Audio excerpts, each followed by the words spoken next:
Some big news just dropped surrounding the Toronto Maple Leafs. You're gonna need to watch this video. As I'm recording this, it's September 20th, and there's one day until Leafs training camp, and it was all smooth sailing other than the Rasmus Sandin contract until this morning, where there was some news surrounding the team. But before we go any deeper into the video, make sure to stay tuned to the end, where I unveil to you the Maple Leafs jersey sponsor for the next few seasons. First off, from Chris Johnston, news: Timothy Liljegren will miss Leafs training camp with an injury per sources. The team isn't commenting on the situation today, but says it will address Liljegren's status in more detail when camp opens tomorrow. Now, this doesn't have any direct bearing on the Rasmus Sandin contract stalemate. He and Liljegren play opposite sides, but it leaves the team in an interesting spot entering training camp. Remember that Jordie Benn and Victor Mete were also signed to fill depth roles over the summer. Plus, for the time being, there are 5 others returning: Morgan Rielly, Jake Muzzin, TJ Brody, Justin Hall,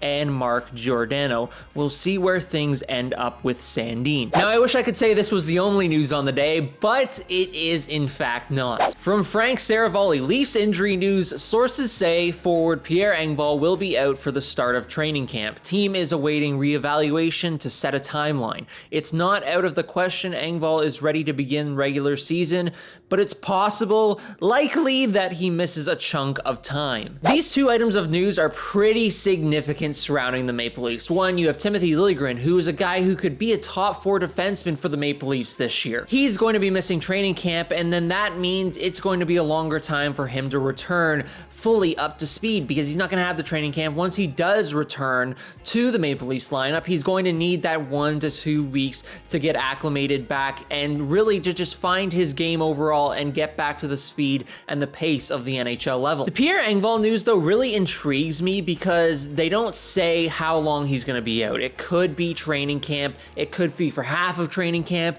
It could be like what Frank Saravalli says, a chunk of time. What is a chunk of time? A chunk of time could be a week. A chunk of time could be a month. A chunk of time could be a few months. And with this not being specified, we're going to have to wait for more details on that when it comes tomorrow at the beginning of Maple Leafs training camp. Going back to Liljegren for a second, like Chris Johnston said in his tweet, there's Victor Mete, Jordie Benn, both guys who could fill in as a depth defenseman. Both are left shots, so this kind of hand ties the Maple Leafs a little bit more in who they might want to put on that right side. It's always possible that Rasmus Sandin does in fact re-sign before training camp, although that's very unlikely. But this is going to leave a significant hole in this defense. I don't believe Victor Mete or Jordie Benn are as good as Timothy Liljegren on that right side. I don't know if there's anyone that they could swap, maybe put Mark Giordano on the right. I don't think that works. Jake Muzzin's not going to go on the right side because he's already specified that in recent years.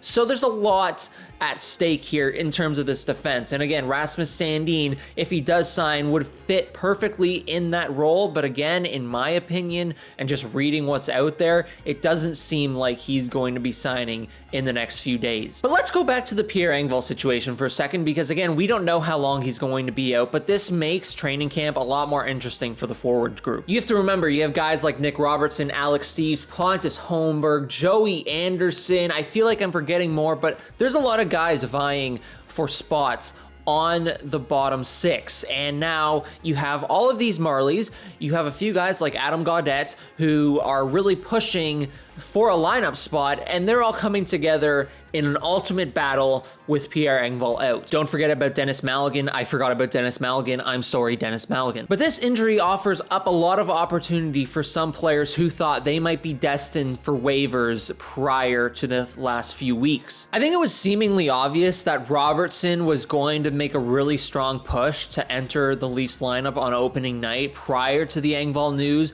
but now it's increasingly possible because of Engvall being on the left side, Nick Robertson a left shot. It could work out there. You slot Alex Kerfoot down to the 3rd line, Robertson on the 2nd, and you have a good top 9. But listen, there's a few guys like Alex Steeves and Pontus Holmberg who are both left shots who could really push for a spot in the bottom 6, and I wouldn't be surprised if with Engvall out, one of these 2 guys gets an opportunity to show what they're worth possibly even on opening night. And again, with 2 injuries, that opens up the Rasmus Sandin talk again. Will he resign? I doubt it. I don't believe he's going to resign in the next few weeks. I don't know if he's going to resign in the next few months. That's a really interesting situation to keep an eye on, but for now, I doubt anything happens before training camp opens up or after training camp closes in the next few weeks. But now, the moment you've all been waiting for, I said it at the beginning of the video, I'm going to say it now. The Leafs have a new jersey sponsor. As you may already know, the NHL announced that every team must have a jersey sponsor heading into the 2022-23 season. And who did the Leafs choose? The Ontario Dairy Farmers. Yes, that's right. The Maple Leafs will have the word milk on their home jersey, their away jersey, and as they announced in the press release, every special jersey they have for the next few seasons. Listen, I don't hate it. I really don't even care, to be honest. It's a word. It's gonna be fun to see what people come up with in terms of the word milk throughout the season surrounding the Maple Leafs, but this is a jersey sponsor. It's going to happen. I don't really have a problem with jersey sponsors. Watching other professional sports leagues like the NBA, looking at MLS, looking at soccer in Europe, they all have ads on their jerseys. It was inevitable at this point, in my opinion, and this is the year that it happens, and the Maple Leafs got milk. Now, if you really want to be the first person to see these jerseys up close, they will be wearing them in their first exhibition game, a doubleheader at Scotiabank Arena on September 24th versus the Ottawa Senators. If you want to go to the 1 p.m. game to see the milk on the Leafs jerseys, you can. If you want to go to the 7 p.m. game, you can go witness the word milk on the Maple Leafs jerseys, September 24th, 1 p.m. or 7 p.m. at Scotiabank Arena. Also, be sure to comment down below. What do you think about the jerseys? What do you think about the injuries? Let me know putting a comment. Don't forget to leave a like as well. We love those. That, though, is where I'm going to end off today's video. Maple Leafs training camp begins tomorrow, so there'll be hopefully a lot more content to come in terms of me. There's hockey news that is coming back. It's very nice to see. It's very exciting to make videos, and I hope you're ready for the 2022-23 season. But that is going to be it for this video. Thank you so much for watching. If you really enjoyed it, leave a like. If you really enjoyed it, subscribe. That helps a lot. And yeah, we'll see you in the next video, which may be tomorrow. Stay tuned. Hit the subscribe button right now.